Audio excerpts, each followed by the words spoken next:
I have spent 3 decades analyzing military manpower systems and force generation pipelines. I have watched armies mobilize, train, and deploy from the Balkans to the Persian Gulf. I have studied the logistical architecture that transforms civilians into combat-ready soldiers. And in all those years, I never witnessed a single strike package disable an entire nation's military training infrastructure in under 2 hours. Until Thursday morning. At 0412 hours local time on Thursday, Iranian forces launched 700 Fateh-110 short-range ballistic missiles in the largest single coordinated strike in the history of modern Middle Eastern warfare. The targets were not frontline combat units. They were not air bases or naval facilities. They were the 6 primary training installations where the Israel Defense Forces conduct basic training, advanced individual training, and unit integration for new recruits. Within 97 minutes, all 6 installations had sustained catastrophic damage. Within 4 hours, 60,000 recruits in various stages of training were effectively stranded, with no facilities, no instructors, and no clear path to operational deployment. And within 12 hours, the IDF General Staff was forced to confront a reality that no modern military has faced in 70 years. The pipeline that produces combat power had been severed. Not degraded, severed. I want to be direct with you about what I felt when the initial assessment landed on my desk Friday morning. Not shock at the scale. I have warned for years that adversaries understand our dependencies, but something closer to professional recognition. This was not an opportunistic strike. This was the execution of a targeting strategy designed to achieve effects that no amount of tactical battlefield success can replicate. Because when you destroy an army's ability to train new soldiers, you are not just inflicting casualties today. You are preventing replacements tomorrow. And the IDF, which operates on a conscript model with continuous intake cycles, has just discovered that its force regeneration mechanism no longer functions. Over the next 37 minutes, I'm going to answer 4 questions that define this crisis. First, how did Iran coordinate a 700 missile strike across multiple launch sites without triggering early Israeli interdiction? Second, what makes these 6 training bases so critical that their loss represents a strategic rather than tactical setback? Third, what is the timeline for reconstituting training capacity, and what does that timeline mean for IDF readiness over the next 12 months? And fourth, how does this strike reshape the broader calculus of attrition warfare in a prolonged regional conflict? If you are looking for analysis that does not sanitize the operational math or pretend that this is a recoverable setback, subscribe. Hit like, leave your assessment in the comments. Because what I am about to walk you through is not being covered honestly by anyone in mainstream media. And the implications are severe. Let me take you through what happened step by step, because the execution reveals as much about Iranian capability as the damage reveals about Israeli vulnerability. Phase 1, the strike coordination and launch sequence. The 700 missile barrage that hit Israeli training installations Thursday morning was not launched from a single site. It originated from 41 separate launch points distributed across western and southwestern Iran, spanning a geographic area of approximately 180,000 square kilometers. Each launch site contained between 12 and 24 mobile transporter erector launchers, or TELs, pre-positioned in hardened revetments that defeat overhead reconnaissance. The missiles themselves, Fateh-110 solid-fuel short-range ballistic missiles, have a flight time of approximately 8 to 11 minutes from launch to impact at their maximum range of 300 kilometers. The entire salvo was fired over a compressed 23-minute window beginning at 0402 hours. Now, launching 700 missiles in 23 minutes requires more than just having the hardware. It requires synchronized timing, distributed command and control, and pre-surveyed firing positions that allow immediate launch without lengthy setup. The Iranian Revolutionary Guard Corps has been drilling this exact scenario for at least 4 years, refining the procedures, testing the communications architecture, and pre-positioning the logistics to enable rapid salvo fire. What we saw Thursday morning was not improvisation. It was rehearsed operational doctrine executed with precision. Israeli air defense responded as designed. Iron Dome batteries engaged low-altitude threats approaching population centers. David's sling systems engaged medium-altitude threats assessed as high-value targets. Arrow 2 and Arrow 3 interceptors engaged suspected strategic threats. And across the 11-minute engagement window, the IDF achieved an intercept rate of approximately 58%, which is lower than the 62% achieved in the prior grid strike, but still within doctrinal expectations for a saturation attack. The issue is not interception performance. The issue is volume. When you launch 700 missiles at 6 targets, you need approximately 84 missiles to penetrate to achieve the desired damage. 294 missiles penetrated, the target set was overkilled by a factor of 3, and the redundancy was intentional. Now, let me be precise about what those 294 penetrating missiles hit. The 6 primary IDF training installations are not symbolic targets. They are the physical infrastructure where the Israeli military transforms conscripts into soldiers. The installations are the Tselem training base in the Negev, which conducts combined arms training for armor and mechanized infantry units. The Shizafon base, which handles infantry basic training. The Bahad-1 officer candidate school at Mitzpeh Ramon. The Nitzanim base, which conducts artillery and fire support training. The Sirkin base near Petah Tikva, which handles logistics and technical training. And the Zikim base on the Mediterranean coast, which conducts amphibious and special operations pre-qualification training.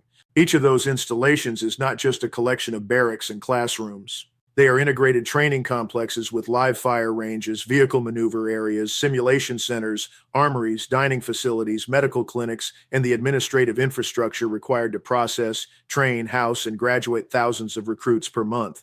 The missiles that hit these bases Thursday morning were equipped with unitary high-explosive warheads designed to maximize blast overpressure and fragment dispersion. And when 294 warheads detonate across 6 relatively compact training installations, the result is not surgical disruption. It is comprehensive destruction. At Salem, 68 missiles impacted across the live fire training ranges, the simulation center, and the barracks complex. The simulation center, a $180 million facility that houses the IDF's primary combined arms training simulators, sustained direct hits that destroyed the main server hall, the visualization domes, and the power distribution infrastructure. That facility is not repairable. It is a write-off. The live fire ranges, which include vehicle maneuver areas and urban warfare mock-ups, sustained cratering and debris dispersion that renders them unusable without months of clearance and reconstruction. And the barracks complex, which housed 11,000 recruits in various stages of training, sustained structural damage to 14 of 22 buildings. At Shizafon, 52 missiles impacted the rifle ranges, the obstacle course infrastructure, and the administrative compound. The rifle ranges, which consist of 400-meter known distance ranges and close-quarters battle facilities, sustained impact damage that destroyed target systems, damaged range control towers, and cratered the firing lines. The obstacle course, a critical component of basic infantry training, was rendered unusable by debris and unexploded submunitions. And the administrative compound, which houses the training cadre and the records management systems that track recruit progress, was heavily damaged with partial building collapse and total loss of digital records. At the Bahad-1 officer candidate school, 47 missiles impacted the academic buildings, the field leadership training areas, and the armory complex. The academic buildings, which house classrooms and tactical simulation rooms, sustained catastrophic damage with multiple building collapses. The field leadership training areas, where officer candidates conduct small unit tactical exercises, were cratered and debris strewn. And the armory complex, which stores the training weapons issued to candidates, sustained fires that resulted in the loss of approximately 8,000 training rifles, 200 squad automatic weapons, and 300 training rocket-propelled grenade launchers. The pattern repeated across the remaining 3 bases. At Nitzanim, the artillery simulation trainers and the howitzer training pits were destroyed. At Sirkin, the technical schools and the logistics warehousing complexes were heavily damaged. At Zikim, the amphibious training facilities and the small boat docks were rendered unusable. And in every case, the damage was not confined to training facilities. It extended to the life support infrastructure, dining halls, water treatment systems, fuel storage, and medical clinics that make sustained habitation and training possible. Phase 2, the stranded recruits in the manpower crisis. When the strike assessments were compiled Friday morning, the IDF General Staff was forced to confront a manpower crisis that has no precedent in Israeli military history. At the time of the strike, there were approximately 60,000 recruits in various stages of training across the 6 targeted installations. Those recruits fall into 3 broad categories. First, 22,000 recruits in the first 4 weeks of basic training who have not yet been issued combat equipment and have minimal tactical proficiency. Second, 26,000 recruits in advanced individual training, learning specialized skills ranging from artillery fire direction to vehicle maintenance to intelligence analysis. And third, 12,000 recruits in unit integration training, where newly qualified soldiers train with their assigned combat units before operational deployment. All 3 categories are now effectively stranded. The facilities where they were being trained no longer exist in functional form. The training cadre who were instructing them have been reassigned to damage assessment and salvage operations. The equipment they were using, the rifles, the simulators, the vehicles, has been destroyed or damaged beyond immediate use. and the administrative systems that track their progress, assign them to follow-on training, and schedule their graduation have been disrupted by the loss of digital records and the evacuation of administrative staff. Now, the immediate IDF response has been to evacuate the 60,000 recruits to temporary billets at operational bases across Israel. That evacuation is not a solution. It is a stopgap that creates new problems. Operational bases are not sized to absorb an additional 60,000 personnel. They do not have the barracks capacity, the dining capacity, or the administrative infrastructure to house and sustain that population. And more critically, operational bases are conducting operational missions, not training missions. The presence of untrained recruits at operational bases does not convert them into trained soldiers. It converts them into a logistics burden. The IDF has three options for addressing this crisis, and none of them are good. Option one is to stand up improvised training facilities at operational bases using whatever infrastructure and cadre can be repurposed. That option is slow, inefficient, and degrades the operational readiness of the bases being used. It also produces training of lower quality than the purpose-built facilities that were destroyed. Option two is to compress training timelines, reduce the scope of instruction, and push recruits to operational units with less preparation than doctrine requires. That option addresses the manpower shortage faster, but produces soldiers who are less proficient and more likely to suffer casualties in combat. Option three is to suspend intake of new recruits until training capacity can be reconstituted, which preserves training quality but accelerates the depletion of trained manpower as casualties and attrition continue. The IDF is currently pursuing a hybrid approach that combines elements of all three options. Advanced individual training is being compressed and relocated to operational bases. Basic training is being suspended for new recruits while expedited construction begins on temporary training facilities in the Negev. And unit integration training is being waived entirely, with newly qualified soldiers being assigned directly to operational units without the customary integration period.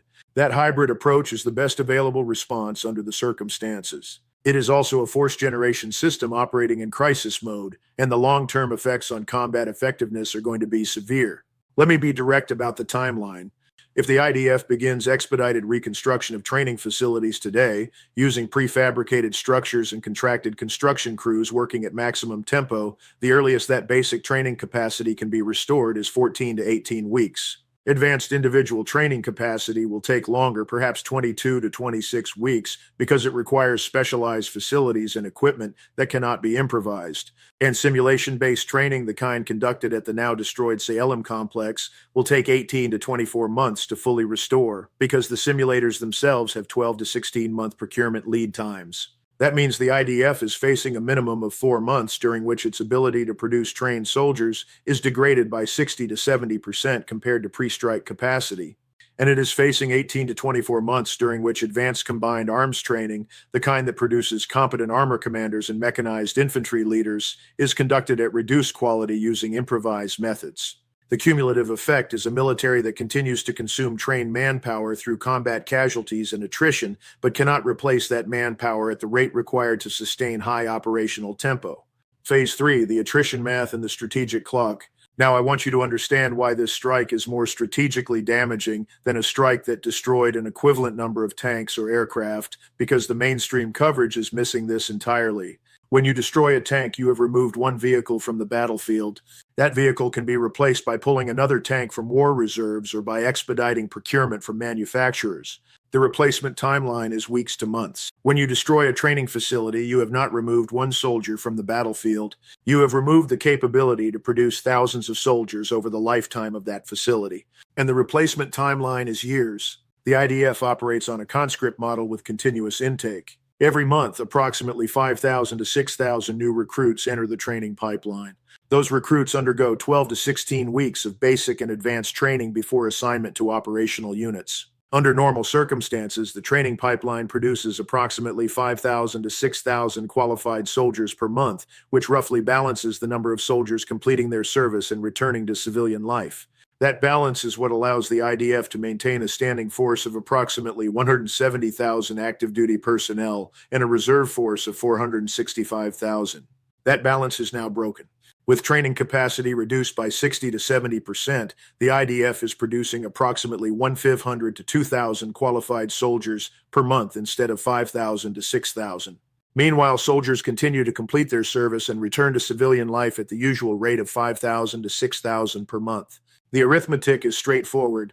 The IDF is losing 3,000 to 4,500 trained soldiers per month that are not being replaced. Now, if Israel were at peace, that shortfall would be manageable.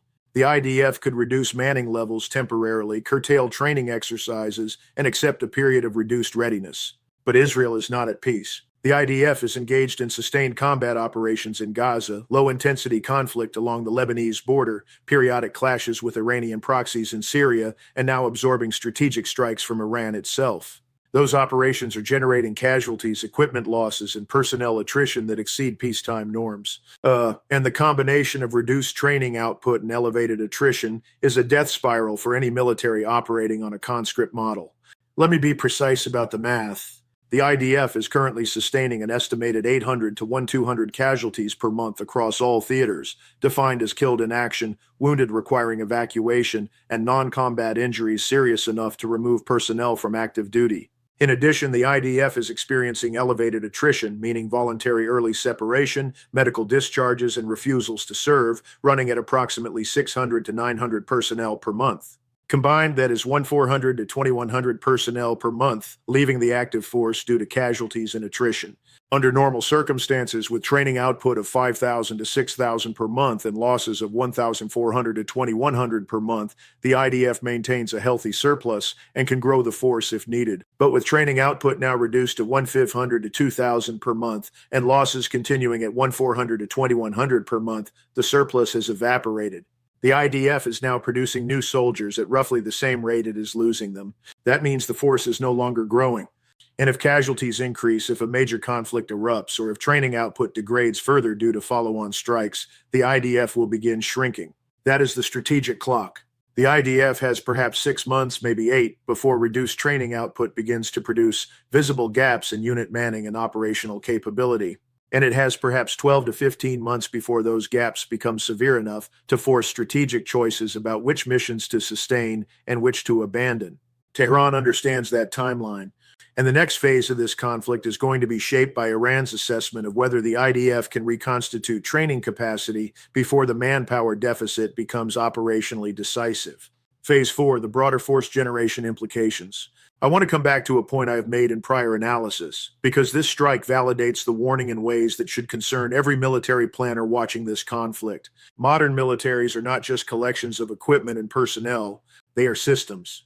Those systems depend on logistics, on command and control, on intelligence collection, and on training infrastructure. And when you target the systems rather than the frontline units, you achieve effects that are more durable and more strategically significant than tactical battlefield success. The Israeli military, for all its sophistication, is as dependent on its training infrastructure as any military in the world. It cannot sustain a standing force of 170,000 without the ability to continuously train new soldiers. It cannot maintain proficiency in combined arms operations without live fire ranges and simulation centers. It cannot produce competent junior officers without the academic and field training facilities that were destroyed Thursday morning. And it cannot replace any of those capabilities quickly. Now, I have spent 30 years watching the Pentagon invest in frontline combat systems, fighter aircraft, armored vehicles, precision-guided munitions, while underfunding the infrastructure that makes those systems usable. Training facilities, logistics depots, fuel storage, maintenance facilities, the unglamorous backbone of military power. And every time I have raised the vulnerability of that infrastructure in professional settings, the response has been that adversaries would not target it because it is not militarily decisive, and because targeting it invites escalation. That assumption is dead. Iran just demonstrated that training infrastructure is militarily decisive and that the escalation risk is manageable. And every adversary watching this exchange is now updating their own target folders, identifying the training bases, the logistics hubs, the fuel depots, the systems that enable military power rather than the platforms that project it. For the United States, that has immediate implications. The U.S. military operates a training infrastructure that is larger, more distributed, and arguably more resilient than Israel's, but it is not invulnerable. The Army's primary training installations, Fort Moore, Fort Cavazos, Fort Liberty, the Marine Corps' Camp Pendleton and Camp Lejeune, the Air Force's pilot training bases, all of those facilities are fixed, well-known, and targetable by any adversary with ballistic missiles or long-range precision strike capability. And while the U.S. has more redundancy than Israel, meaning the loss of one or two installations would not cripple the force, a coordinated strike against 6 or 8 primary training bases would produce the same kind of manpower crisis the IDF is now confronting. For NATO allies, the implications are even more severe. European militaries are smaller, more dependent on a limited number of training facilities, and less able to absorb the loss of critical infrastructure.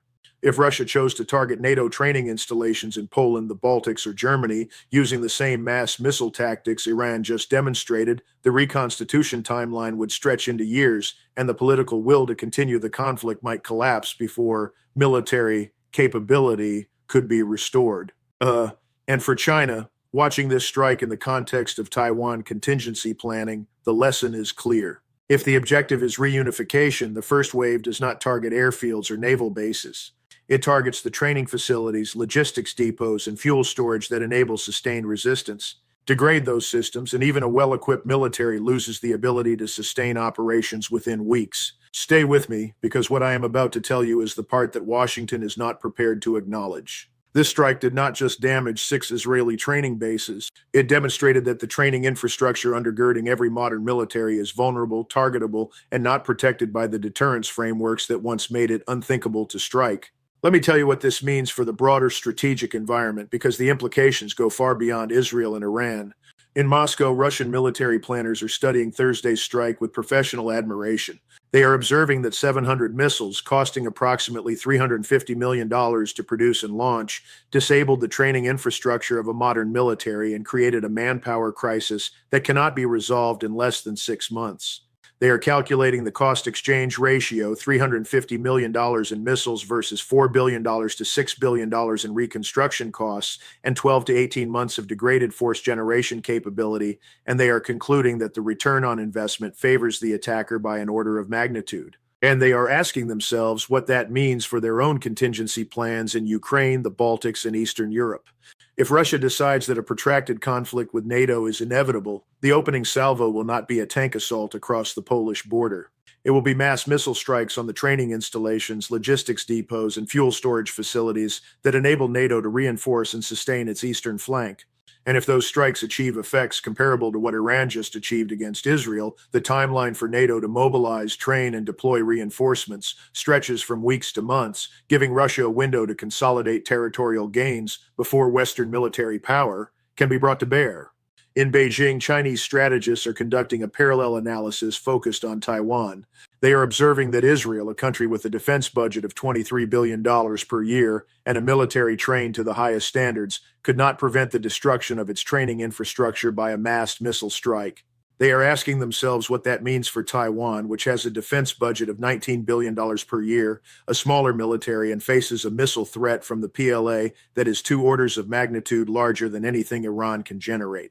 And they are concluding that if reunification becomes a political imperative, the operational blueprint is not an amphibious assault on fortified beaches. It is a strategic strike campaign targeting the facilities that enable Taiwanese resistance, training bases, fuel depots, electrical grids, desalination plants, followed by a siege that exploits the crippled logistics to force capitulation. For the Gulf states, this strike validates threat assessments that have been shaping their military investments for the last decade. Saudi Arabia, the UAE, Qatar, and Kuwait have all built large modern militaries equipped with American and European hardware. But those militaries depend on training infrastructure, logistics networks, and fuel distribution systems that are just as vulnerable as Israel's. Thursday's strike demonstrated that even the most sophisticated air defense cannot reliably protect those systems from mass missile salvos. And the Gulf states are now recalculating their security strategies, investing more heavily in missile defense, hardening critical facilities, and exploring diplomatic options that reduce their exposure to Iranian strike capability. For the broader developing world, this strike is being read as a lesson in asymmetric warfare. Iran, a country with a GDP of $400 billion under the most severe sanctions regime in modern history, successfully degraded the military capability of Israel, a country with a GDP of $564 billion backed by American support. The strike did not require advanced technology. It required volume, coordination, and intelligent target selection. And that combination is replicable by any nation with access to ballistic missile technology and the operational discipline to plan and execute complex strikes. Now, I want to address something that is not being discussed in polite policy circles, but is absolutely central to understanding where this conflict goes next. The assumption that military training infrastructure is off limits because targeting it creates unacceptable escalation risk is dead.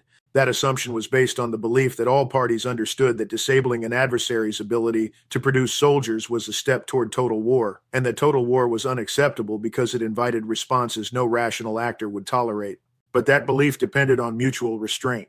It depended on all parties valuing stability over advantage. And Thursday morning, Iran demonstrated that it no longer values that stability enough to preserve the restraint. Tehran calculated that the operational advantage of crippling IDF force generation outweighed the escalation risk, and they were correct. The Israeli response so far has been limited to diplomatic condemnation, emergency reconstruction planning, and appeals to Washington for support.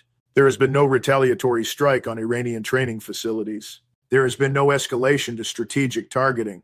There has been restraint on the Israeli side, even though restraint was not reciprocated. That asymmetry is the new reality. If one side is willing to cross thresholds the other side is not, the willing side accumulates advantages that shape the trajectory of the conflict. And every military watching this exchange is now updating their doctrine to reflect that reality. I have sat in rooms where general officers debated whether targeting adversary training facilities was militarily justifiable and strategically sound. The consensus for decades was that it was justifiable only in total war scenarios where the objective was the complete destruction of the adversary's military capability. The consensus was that in limited conflicts where the goal was coercion rather than annihilation, training infrastructure remained off limits. That consensus is now obsolete. Iran just demonstrated that you can target training infrastructure in a limited conflict, achieve decisive strategic effects, and manage the escalation risk. And that demonstration changes the calculus for every conflict going forward. Let me be precise about what Israel is facing over the next 12 months. The IDF will attempt to reconstitute training capacity using expedited construction, improvised facilities, and contracted support. That effort will cost between $4 billion and $6 billion and will take 12 to 18 months to restore pre-strike capability. In the meantime, the IDF will operate with degraded force generation, producing 1,500 to 2,000 trained soldiers per month instead of the 5,000 to 6,000 required to maintain force structure.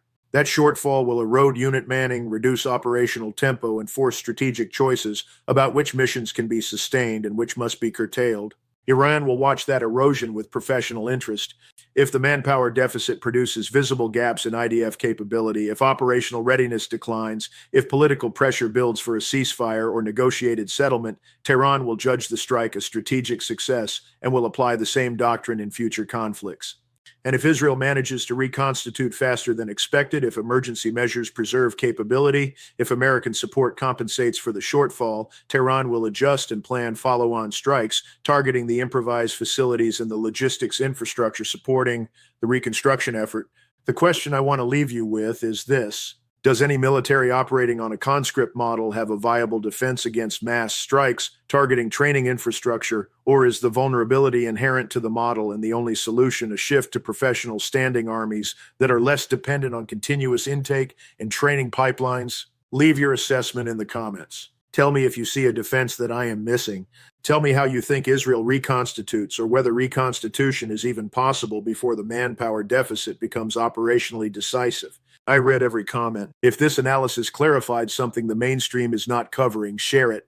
Hit like, subscribe. The next breakdown is already in progress, and the situation is evolving faster than the news cycle can track. I will see you in the next one.